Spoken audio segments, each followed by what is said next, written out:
അവളുടെ ഹൃദയത്തിൽ നിന്നും ഒരിക്കലും ഒരിക്കലും ഇളക്കി പ്രതിഷ്ഠിക്കാൻ പറ്റാത്തൊരു വിഗ്രഹമായിട്ട് ഭർത്താവ് മാറണമായിരുന്നു. അതൊക്കെയാണ് ദാമ്പത്യബന്ധം. ഇതിനൊന്നും കഴിയാത്തത് കാർത്തിയുടെ കഴിവുകേട്. ഈ കഴിവുകേട് മറച്ചു വയ്ക്കാനാ അവൻ എല്ലാ ശിക്ഷകളും കൂടി എന്റെ മോളുടെ മേൽ കെട്ടിവെച്ചത്.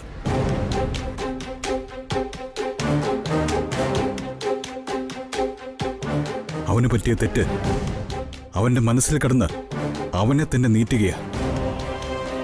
അതിൽ നിന്നും ആശ്വാസം നേടാനും തന്റെ കഴിവുകേടിൽ നിന്ന് ഒളിച്ചോടാനുമാണ് അവന്റെ ഈ നാടകം.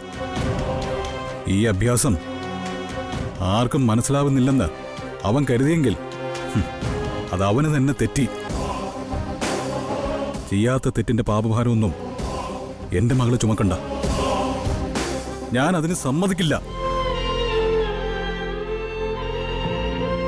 അച്ഛൻ തൽക്കാലം ക്ഷമിക്ക്. എന്തായാലും ഇതിനൊരു പരിഹാരം ഉണ്ടാവും.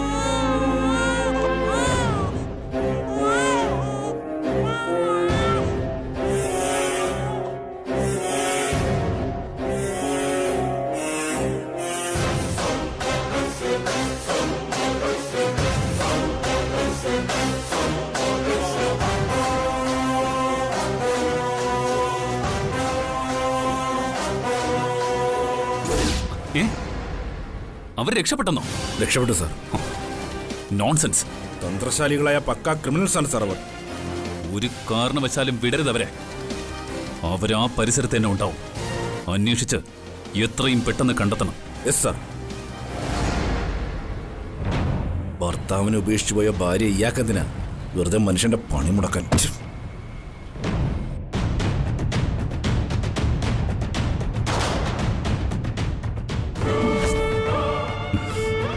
എന്റെ ഡാർലിംഗ് ഒരു കുഞ്ഞിന്റെ അമ്മയാവാൻ പോവുക. ഞാൻ ഒരച്ഛനും.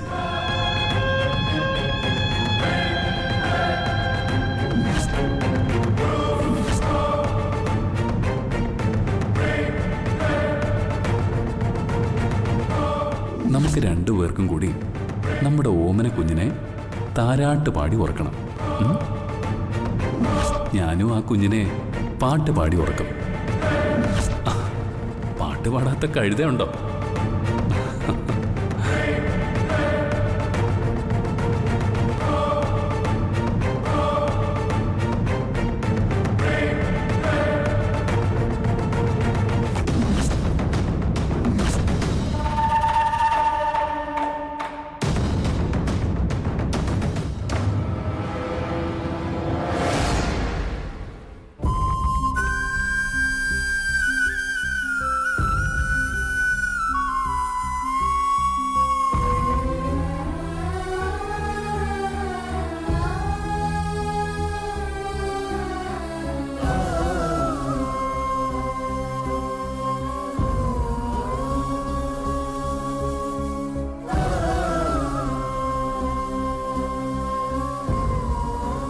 എത്ര സന്തോഷത്തോടെയും സമാധാനത്തോടെയും കഴിഞ്ഞിരുന്ന വീടായത്. എത്ര പെട്ടെന്നാ കാറും കോളും വന്ന് നിറഞ്ഞതും മാനവിരണ്ടതും. അന്തസ്സും ആഭിജാത്യവും പാരമ്പര്യമുള്ള തറവാട് ചമ്പകമംഗലം. സ്വന്തം കുടുംബത്തിൽ ഇങ്ങനെ യാതൊരു വോയിസും സ്വാതന്ത്ര്യമില്ലാതെ ജീവിക്കുന്നതിനേക്കാൾ ഭേദം ആത്മഹത്യ. അമ്മേ, എന്തിനാ മോളെ വേലി കെട്ടിയതുപോലെ അതിർവരുമ്പ് തിരിച്ചിരിക്കുന്ന സ്വന്തം വീട്ടില് ഇങ്ങനെ താമസിക്കുന്നത്? നമുക്ക് എങ്ങോട്ടെങ്കിലും പോവാം. എനിക്ക് ആ സ്വാതന്ത്ര്യം പറ്റില്ല മോളെ. ഈ ജന്മത്ത് ഇങ്ങനെ ഞാൻ ജീവിച്ചിട്ടില്ല. പരസ്പരം കണ്ടാൽ പോർവിളി നടത്തുന്ന മകളും കൊച്ചുമകനും ഇനി എങ്ങനെയാ ഈ രീതിയിൽ അനിരെ പോലെ ജീവിക്കുക? എങ്ങനെ പരസ്പരം മിണ്ടാതെ ശത്രുക്കളായി ജീവിക്കും? എത്ര നാൾ ഇത് തുടരും? അമ്മ, ഇങ്ങനെ വീട് കയറുകെട്ടി തിരിച്ചതും ഇത്തരം ഒരു ഭാഗം വയ്ക്കലും അമ്മയെ വല്ലാതെ വേദനിപ്പിച്ചിട്ടുണ്ടെന്ന് എനിക്ക് നന്നായിട്ട് അറിയാം. പക്ഷെ ഇത് സഹിച്ചല്ലേ പറ്റൂ അമ്മ. എന്നാലും ഒരു മുറിക്കുള്ളില് ആരോടും മിണ്ടാതെയും മനസമാധാനവും ഇല്ലാതെയും ഇങ്ങനെ ഒറ്റയ്ക്കിരിക്കെ ഇതൊക്കെ നമ്മൾ എത്ര കാലം ഇങ്ങനെ സഹിക്കും മോളെ? അമ്മ, എനിക്ക് വേണ്ടി, നമ്മുടെ മീനാക്ഷിക്ക് വേണ്ടി ഇത് സഹിക്കണം. അല്ലാതെ ഒരു നിവർത്തിയുമില്ല. എന്നാലും ഈ കാർത്തിക് എങ്ങനെ ഇത്രയും മാറിപ്പോയത്? ഒരു കാട്ടാളിനെ പോലെ അവന്റെ പെരുമാറ്റം. കാർത്തിമോന്റെ മാറ്റത്തില് അമ്മയെ പോലെ എനിക്ക് വിഷമമുണ്ടമ്മ.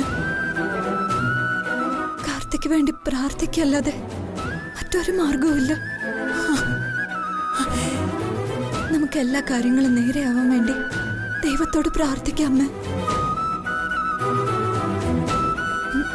ഈ കഷ്ടകാലങ്ങളെല്ലാം മാറിപ്പോകും. നമുക്ക് സമാധാനത്തിന്റെ നാളുകൾ വരും.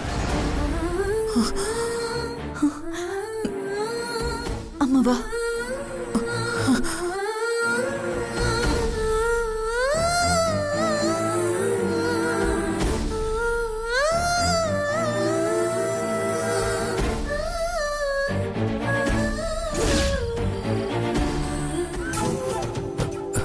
അതെ, പുറത്ത് ഏത് വാഹനത്തിൽ കയറിയാലും പോലീസ് ചെക്കിങ്ങാ.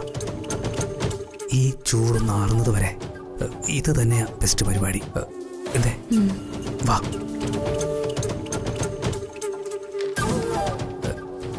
ഹായ്. റൂമുണ്ടോ? സിംഗിൾ റൂമൊന്നുമില്ല, ഡബിൾ AC. ഒരു റൂം വേണം.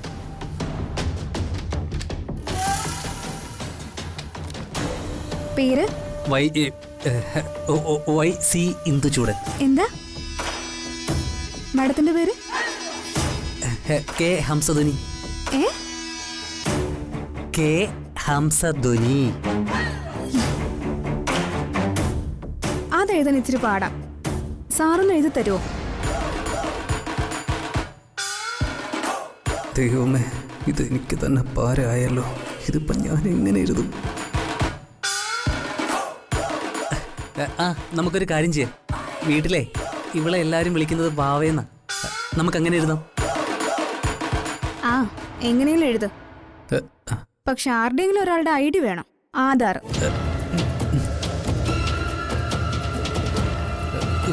അയ്യോ, ഞങ്ങൾ പെട്ടെന്ന് പോകുന്നോണ്ടേ അതൊന്നും എടുത്തില്ല.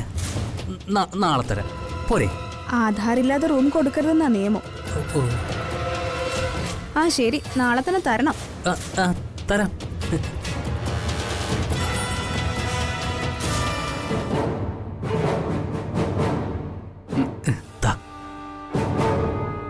അഡ്വാൻസ്?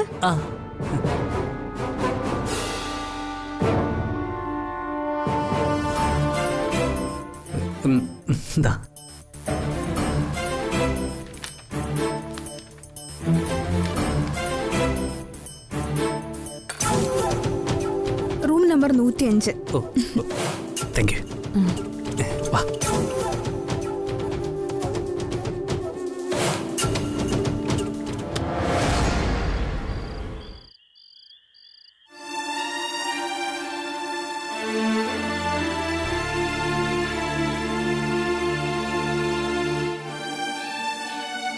കുഞ്ഞിന് പാല് കാച്ചെടുക്കണമല്ലോ. എങ്ങനെയാ പാല് കാച്ചേണ്ടത്? അതൊന്നും എനിക്ക് അറിയില്ലല്ലോ.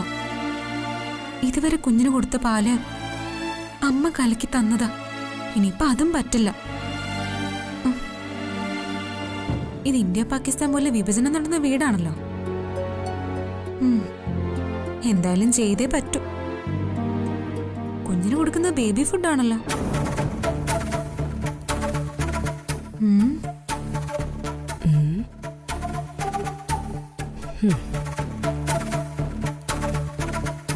എന്തോ നാടി നീ ഇവിടെ നിന്ന് ജപിക്കുന്നത്?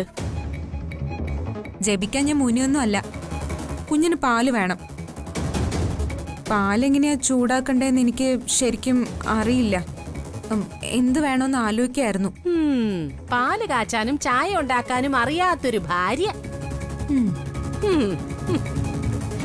ഞാൻ ആരുടെയും ഭാര്യയൊന്നും അല്ല. നിങ്ങളുടെ മകൻ ബലമായി എന്റെ കഴുത്തിൽ ഒരു താലി കെട്ടി എന്നുവെച്ച് ഞാൻ ഭാര്യയാവോ? Very good. നീ അവന്റെ ഭാര്യയാകരുത്. ഓ, അതാണല്ലോ എനിക്കും സന്തോഷം. നീ അവന്റെ ഭാര്യവത അലങ്കരിച്ച ദേ നമ്മളായിരിക്കും മുഖ്യ ശത്രു. അതൊക്കെ പിന്നെ തീരുമാനിക്കാം. കുഞ്ഞിന് കൊടുക്കാനുള്ള ഈ പാൽ എങ്ങനെ കാച്ചും?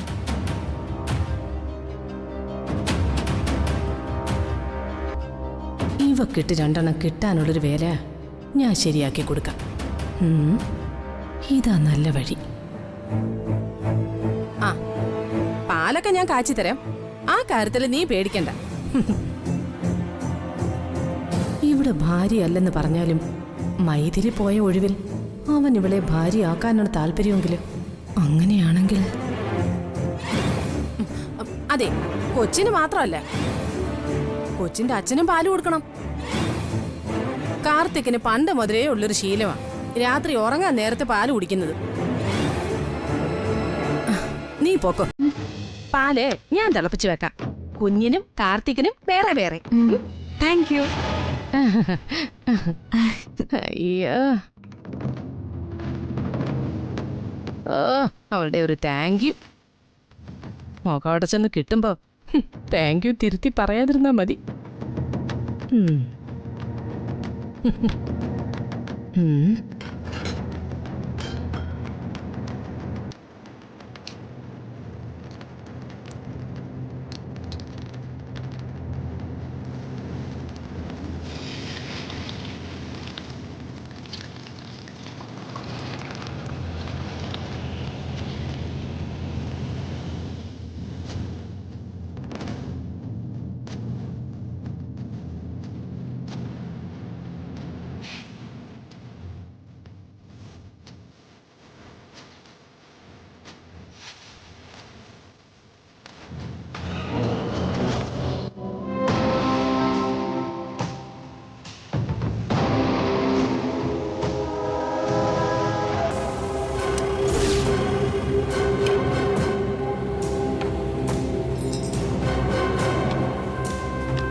ഇവക്കിട്ടൊരു പണിയുണ്ട്.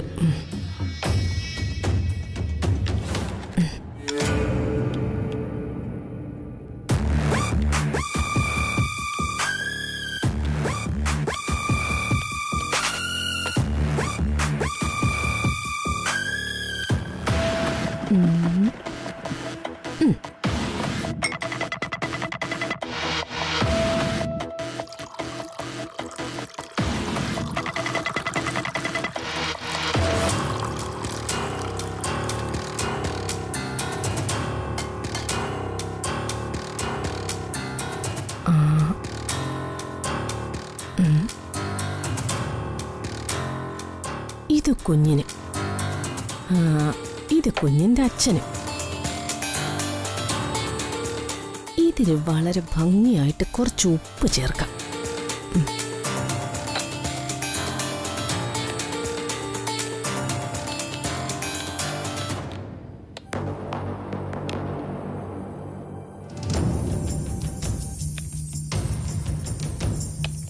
ഇന്നവൻ ഇച്ചിരി ഉപ്പുള്ള പാല് കുടിക്കട്ടെ. ഈശ്വരാ, അവക്ക് 8ന്റെ പണി കിട്ടണേ.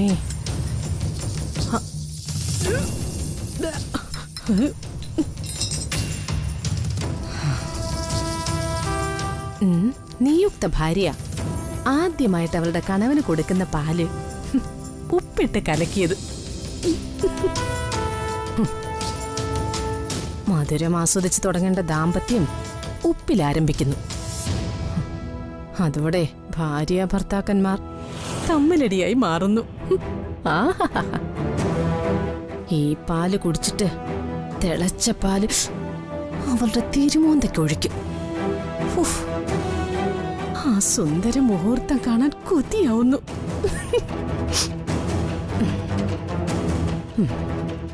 ഈശ്വര,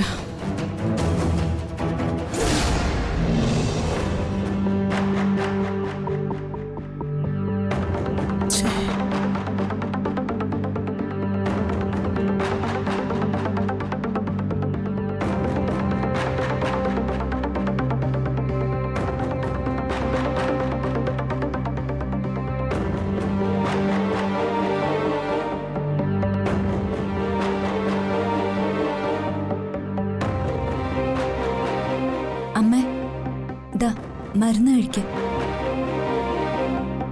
അമ്മേ, മരുന്ന് കഴിക്കാൻ. എനിക്ക് വേണ്ട. വേണ്ടാന്നോ? ആഹാ, അത് കൊള്ളാലോ. മരുന്ന് കഴിച്ചില്ലെങ്കിലേ ഇവിടെ തല ഇറങ്ങി വീഴുന്നത് അമ്മയാ. പിന്നെ ഹോസ്പിറ്റലിൽ കൊണ്ടുപോണ്ടി വരും. ഞാൻ തലകറങ്ങി വീഴുകയോ മരിക്കുകയോ ചെയ്യട്ടെ, ആർക്കെന്ത് ചെയ്തോ? അമ്മ മരിച്ച പിന്നെ ഞങ്ങൾക്കാരാ അമ്മേ?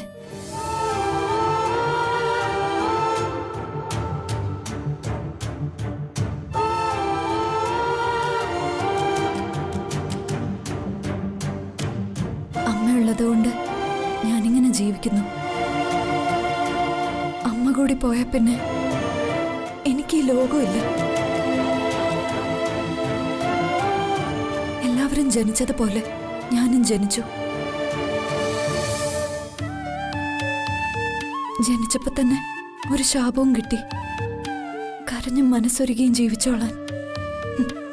അങ്ങനെ ജീവിക്കുന്നു. ത്രേതായുഗം വരാൻ കാത്തുകിടന്ന അഹല്യെ പോലെ ഞാനും കാത്തുകിടക്ക ശ്രീരാമനെ. അഹല്യയ്ക്ക് ശാപമോക്ഷം കിട്ടി, എനിക്കത് കിട്ടിയില്ല.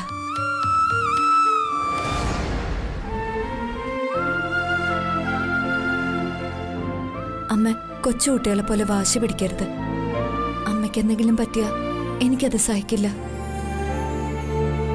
അമ്മ ഇത് കഴിക്ക്.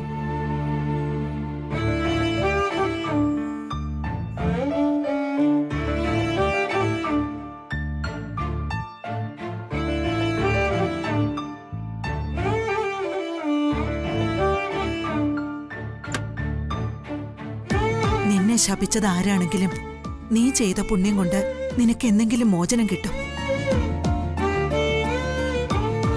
മോളെ, ദൈവം നിന്റെ മനസ്സിൽ മാത്രമല്ല, നിനക്ക് ചുറ്റും കാവൽക്കാരെ നിർത്തിയിട്ടുണ്ട്. നിന്നെ കാത്തുരക്ഷിക്കുന്ന അതേ ദൈവം തന്നെയാ ഏതോ മുജ്ജന്മ സുഹൃത്തത്തിന്റെ സമ്മാനമായി നിന്നെ എന്റെ അരികിൽ എത്തിച്ചതും. പലപ്പോഴും ഞാൻ ആലോചിച്ചിട്ടുള്ള ഒരു സത്യം ഇപ്പൊ ഞാൻ കൺമുന്നിൽ കാണുക.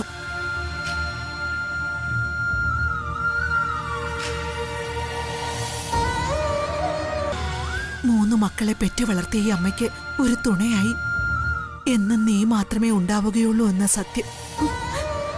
എന്താ അമ്മ? കാലമൊക്കെ കലികാലമായി മാറിപ്പോയി മോളെ. നൊന്തു പെറ്റ അമ്മയെ മക്കള് പൂച്ചക്കുഞ്ഞിനെ കൊണ്ടുപോയി കളയും പോലെ പെരുവഴിയിൽ കളയുന്ന കാലം. ആ പൊക്കിൾക്കൊടി ബന്ധത്തിലൊന്നും യാതൊരു അർത്ഥവുമില്ല. ഞാൻ നൊന്ത് പ്രസവിക്കാത്ത നീ എന്റെ മോള്,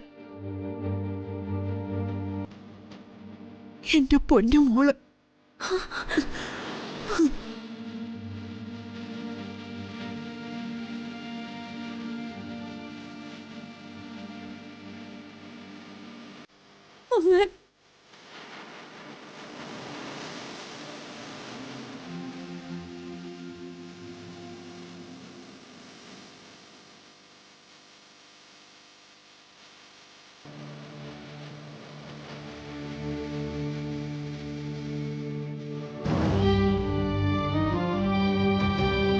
ദൈവം എന്നെ അമ്മയ്ക്ക് സഹായിയായി എത്തിച്ചതല്ല, എന്നെ രക്ഷിക്കാൻ വേണ്ടി ദൈവം എന്റെ അമ്മ എനിക്ക് തന്നതാ. മോളെ,